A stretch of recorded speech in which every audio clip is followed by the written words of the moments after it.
আমি একটু নজরুল নজরুল, আমাকে প্লিজ নজরুল গবেষক বলবেন না, গবেষক এখানে আছেন, বড় জোর নজরুল প্রেমিক বলতে পারেন, গবেষণা আমি করি নাই।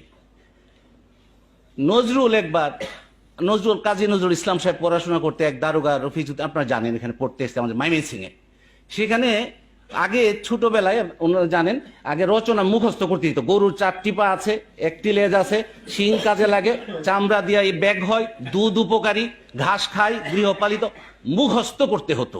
এটাকে বলা হতো রচনা। আমরাও তাই পড়েছি, গরু রচনা মুখস্থ করো। তো নজরুল যে ক্লাসে পড়তেন সেই ক্লাসে গরু রচনা মুখস্থ করতে দেয়া হলো। তো নজরুল তো মুখস্থ করার লোক না, টিচার তাকে পিটাচ্ছেন, বলছেন তুই তো বাউন্ডেলে, বল রচনা মুখস্থ বল। তো নজরুল প্রশ্ন করছে, স্যার রচনা মানে কি স্যার? তা বলছে রচনা মানে কি, তুই মুখস্থ করছস কি না বল, প্রথম 8 লাইন। বলছে না স্যার, রচনা মানে কি আপনার কাছে আমি জানতে চাই। তো বলছে রচনা মানে তো বানানো। তো বানানো হইলে মুখস্থ করলে বানানো হইলো কেমনে? বেয়াদব নজরুল, হ্যাঁ বেয়াদব। তা বলে রচনাই যদি হবে তো এটা, তা বলছে যে রচনা মুখস্থ না করলে কি কর, বানাবি তুই, তুই বানানোর মুরুদ আছে নাকি? তো বলছে হ্যাঁ বানাবো না কেন, আমি বানাবো। তো গদ্যে বানাবো না পদ্যে বানাবো? তো বলে বেয়াদব, পদ্যে আবার রচনা হয় নাকি? নজরুল বলছে নিষেধ কোথায় স্যার? দ্বিতীয়বার শিক্ষক ধরা খাইলেন মাস্টার সাহেব। দ্বিতীয় ধরা খাওয়ার পরে বলতেছে যে ঠিক আছে গদ্যে লেখ, পদ্যে লাগবে না। স্যার বাংলায় লিখবো না ইংরেজিতে লিখবো। বলছে 2 অক্ষর ইংরেজি জানাস না, বন্ড বাউন্ডেলে তুই, তুই আবার ইংরেজি রচনা লিখবে? স্যার লিখবো স্যার। তো কিসের উপর লিখবো স্যার? কই তো গরু। স্যার আকাশে পাখি উঠছে, গরু নিয়ে লিখবো কেন? তখন ত্রিশালের আকাশে শকুনিরা ঘুরে বেড়াচ্ছে, শকুন উঠছে, ভালচার, আপনারা জানেন সুদীজনরা এখানে আছেন, ভালচার। তা বলছে ঠিক আছে ওই পাখির উপরে লিখবো ভালচার। লেখ দেন স্যার কাগজ। তাৎক্ষণিক বসে নজরুল 7 পৃষ্ঠা ইংরেজি রচনা লিখে দিয়েছিলেন এক্সটেম্পো অন ভালচার। দুর্ভাগ্য 1977 সন থেকে আজ পর্যন্ত আমি 5 বার 6 বার ওই স্কুলে গিয়েছি, ওই বেরসিক শিক্ষকেরা সেটা সংরক্ষণ করেননি। নজরুল যে নজরুল হবে সেটা জানা দরকার ছিল না রে ভাই। ক্লাস 7 8 একটা ছাত্র ইংরেজি রচনা তাৎক্ষণিক লিখে দিতে পারে 7 পৃষ্ঠা ইংরেজিতে, সেটা রাখার দরকার ছিল না? দুর্ভাগ্য আমাদের। নজরুলের একটা কথা বলি, নজরুল আপনারা কিছু কিছু ধর্মীয় আলোচনা হয়েছে ফাঁকে ফাঁকে, আমি এগুলো বুঝি না, আমি ইংরেজি লেখাপড়া, আমার পড়াশোনা ইউরোপে। এই যে একটু ইশারা বুঝেন তো দেখি, নজরুল বলছেন ফল বহিয়াছ পাউনিক রস, হাইরে ফলের ঝুরি, 1,00,000 বছর ঝর্ণায় ডুবেও রস পাই না কো নুরি। নুরি পাথর ঝর্ণার পানিতে ডুবে থাকে কিন্তু ওর ভিতরে পানি ঢোকে না, রস পায় না। ফলের ঝুরি, ফলই বয়ে বেড়ায় সারা জীবন কিন্তু ফলের রস পায় না। জল পায় না নুরি, রস পায় না ঝুরি। নজরুল চমৎকার করে বলছে আমরা অনেক জ্ঞান অর্জন করছি, অনেকে অনেক বড় বড় ডিগ্রি, অনেক বড় বড় হাসিল করেছি, ফারেক হয়েছে অমুকখান থেকে তমুকখান থেকে, কিন্তু কয়জন রস পেয়েছি? কাজী নজরুল ইসলাম আমার রাসূল সাল্লাল্লাহু আলাইহি ওয়াসাল্লামকে চিত্রিত করেছেন ব্যথিত মানবের ধ্যানের ছবি। ওনলি 4 ওয়ার্ডস মাই ফ্রেন্ডস, তিনি ছিলেন ব্যথিত মানবের ধ্যানের ছবি। ব্যথিত মানবকে অত্যাচার, নির্যাতন, নিষ্পেষণ, জুলুম, নির্যাতন যখন বেড়ে যায়, কারো যখন এগুলা ঠেকানোর পথ বুদ্ধি থাকে না, তখন ব্যথিত মানব একটা ধ্যানের ছবি কল্পনা করেন, সেটা ছিলেন রাহমাত লিল আলামিন। এবং তার আগমনে কি হয়েছে? আজি মাতিল বিশ্ব নিখিল মুক্তি কলরুলে। ভোরবেলায় যখন রাত শেষ হয়ে আসে, মুক্তির কলরুলে পাখিরা বাসা থেকে বেরিয়ে যায়, সেই চিত্র নজরুল নিয়ে এসছেন। মাতিল বিশ্ব নিখিল মুক্তি তোরা দেখে যা আমি না মায়ের বলে। আপনারা যারা লিখছেন দয়া করে এই বিষয়গুলো খেয়াল করবেন। আরেকটা বিষয় বলি, কে পুরস্কার পাবেন না পাবেন আমার দেখার বিষয় না, পুরস্কার যিনি দিয়েছেন তাকে আমি সালাম জানাই, তার জন্য দোয়া করি। যারা লিখেছেন সঙ্গে সঙ্গে পুরস্কার পেয়ে গেছেন। এ ঢাকা বিশ্ববিদ্যালয়ের অধ্যাপক সাহেব হয়তো যোগ্যতা দেখে বা মানদণ্ড হুজুরের নির্ধারিত মানদণ্ডে বাছাই করে শ্রেষ্ঠ যিনি তাকেই পুরস্কার দিবেন, কিন্তু লেখা মাত্র একটা পুরস্কার আপনি পেয়ে গেছেন। আমি বলে গেলাম আপনাদের, যারা কলম ধরেছেন, ওই স্যার হুজুর বলেন কলম উঠিয়ে দিয়েছেন, এটাই সার্থকতা। আমি আরেকটা বিষয় বলি, সেটা হলো এই যে আমি যদি আরব হতাম মদিনার পথ। একটু খেয়াল করেন, আপনারা লিখছেন, এই কাজী নজরুল ইসলাম সাহেব লিখতেন, একটু খেয়াল করেন, আমিও চেষ্টা করি লিখতে। কি লিখছেন তিনি? মা ফাতিমা খেলতেন এসে আমার ধুলি লয়ে। কি খেলতেন? ধুলি। আমি পড়তাম তার পায়ে লুটিয়ে ফুলের রেণু হয়ে। আমি ধুলি, কিন্তু এই কদম মোবারক এত দামি যে ওখানে যখন আমি লুটাইয়ে পড়বো তখন আর আমি ধুলি থাকলে চলবে না, অটোমেটিক আমি ফুলের রেণু হয়ে যাবে। হাসান হাসান হোসেন হেসে হেসে খেলতো আমার বক্ষে এসে। তাতে কি হতো? চোখে আমার বইতো নদী, সুবহানাল্লাহ, চোখে আমার বইতো নদী পেয়ে এসে নিয়ামত। এত বড় নিয়ামত হাসান হোসেন তার কাছে, আল্লাহ ইসলাম তার কাছে, যে তারা যখন খেলতে আসতেন এই নিয়ামত পেয়ে তার চোখে কি হতো? বইতো নদী। আহামদের মিমের পর্দা উঠে দেখরে মন, আহাদ সেথায় বিরাজ করে হেরে গুলি। সবাই বুঝবে না, হ্যাঁ?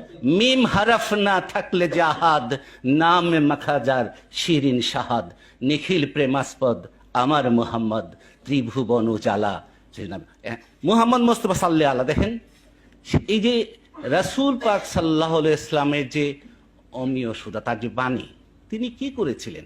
প্রেম দিয়ে জয় করেছিলেন। আমরা এই যে রমজান মাস আসতেছে, শেষে একটা নজরুলের গান আপনারা সবাই জানেন, এটা ছাড়া আবার এটা আবার বাজে।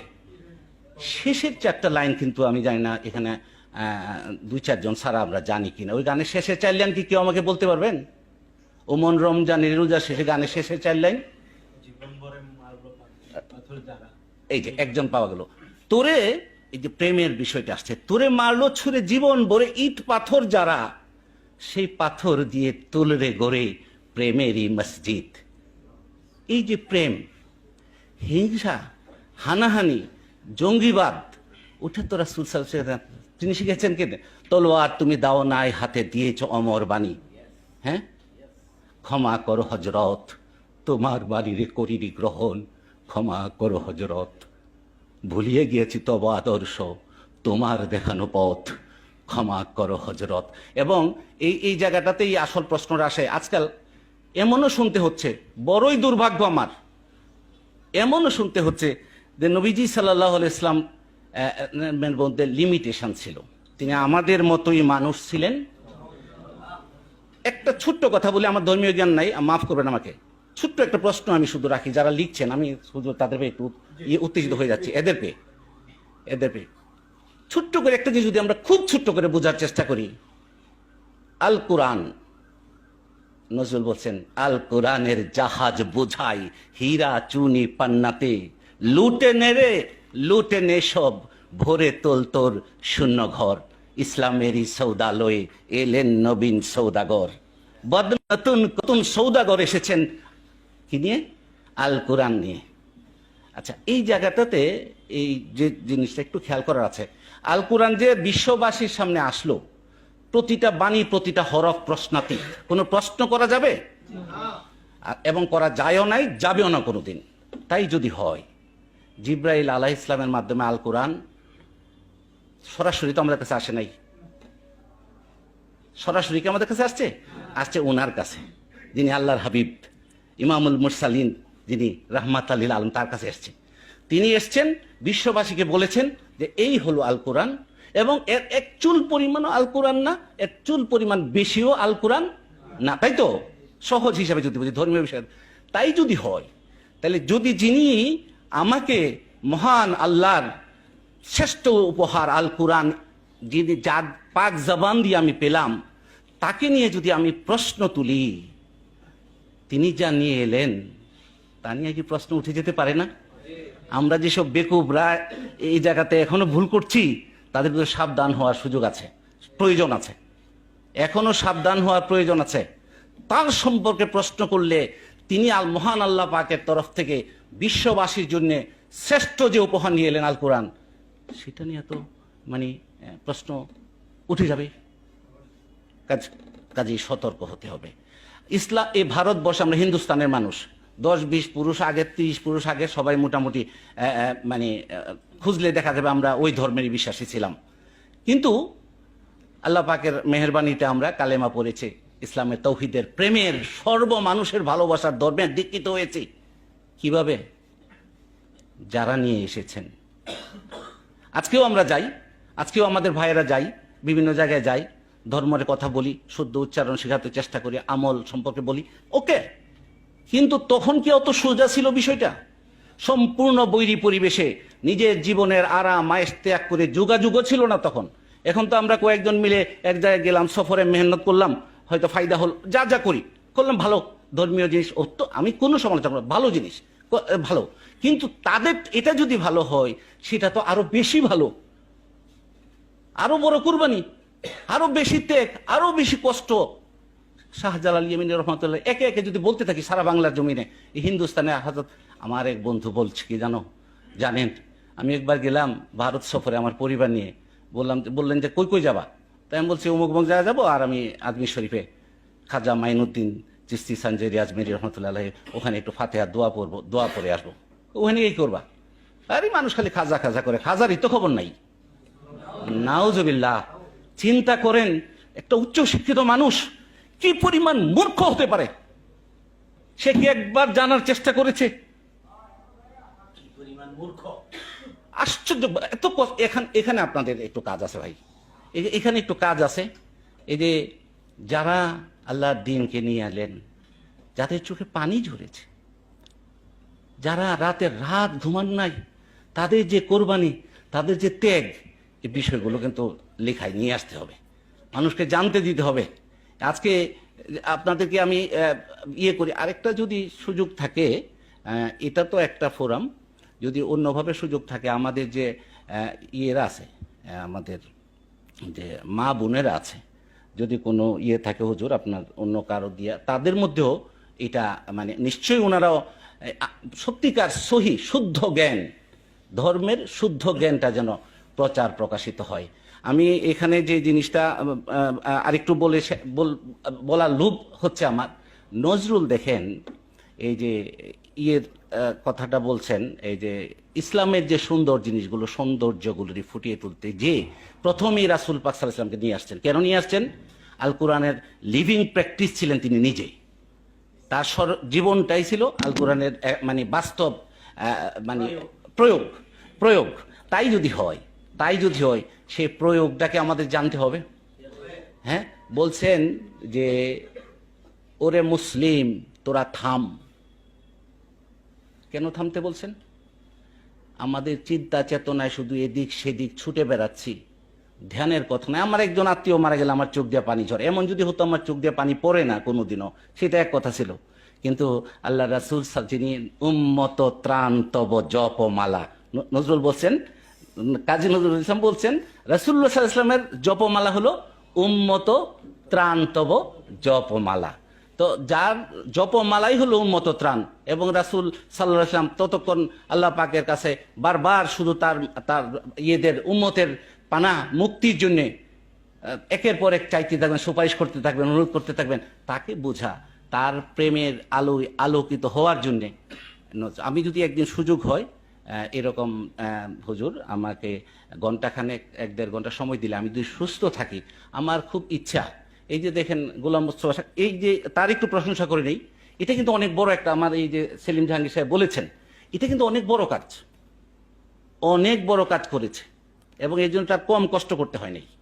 এই জন্য অনুরোধ থাকবে তার বইটা আপনার যত্ন দিয়ে পড়বেন। আমি তার ফোন নাম্বার লিখে নিয়ে গিয়েছি, আমি এটা পড়ে তাকে ফোন করে আমার ফিডব্যাকটা জানাবো। আর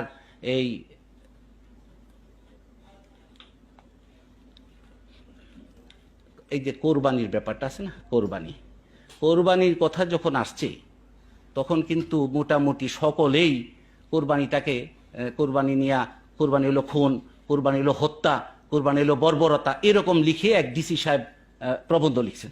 সেই প্রবন্ধ পত্রিকায় ছাপা হয়েছে, অনেকেই পড়েছেন। জি, এটা তো ভালো করে নাই। কিন্তু যেহেতু ব্রিটিশের ডেপুটি ম্যাজিস্ট্রেট, তার বিরুদ্ধে সরাসরি কথা বললে তো জেল হয়ে যাবে। নজরুল কিন্তু চুপ থাকতে পারেন নাই। নজরুল বলছেন, ওরে খুন নয়, আর সত্যাগ্রহ, শক্তির উদ্বোধন।